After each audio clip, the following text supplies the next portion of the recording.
on Marketplace for over a year and I've had a lot of success. I have some rules that I've set for myself and I hope that you find them valuable if you're just starting in your Marketplace journey or even if it's something that you've been doing for a while. My first rule might seem obvious, but I'm only doing them in public spaces. I have a designated spot that I like to do all of my meetups. Sometimes I'll get a request to do something that's a little bit closer to the other person's home, but still kind of nearby in proximity, and I judge on whether or not I feel okay with that.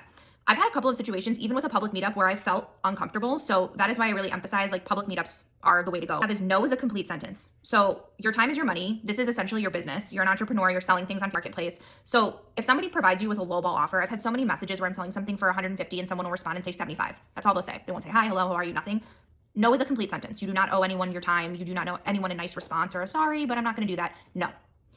Check the ratings for both buying and selling. They give you ratings for purchasing something from someone and then also a rating for someone selling something. So it's very insightful. If you're checking the ratings, be sure to go all the way back. I just like to scroll until I get to like 1 or 2 star ratings. Sometimes people are really petty with their reviews and they'll say things like they ask too many questions. For me, I'm never going to give someone a bad rating for that. Like they just want to know what they're buying. However, I did have someone reach out to me and when I checked their ratings, the last rating said, well, they just stole my ice maker. So definitely didn't move forward with them.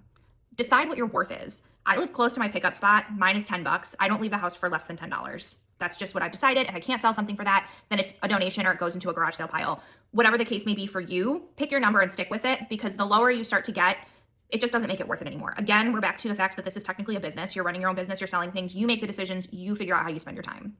The last one that I have is to just be okay with waiting. I've had items that I've had listed for 2 to 3 months before I've seen any movement on them, but eventually the sales do come. If you're selling on Marketplace strictly to declutter, I understand you just want to get it out of the house. But if you're willing to wait a little bit and you're trying to make money, the right buyer will come along. It's just a matter of time. A lot of things have seasonality too. So maybe if someone's not looking for it right now, maybe in a few months in the springtime, it'll be something that they're interested in. If you have any other questions or if there's anything else I didn't cover here, let me know. So feel free to follow up and follow along if you're interested in more side hustle journey.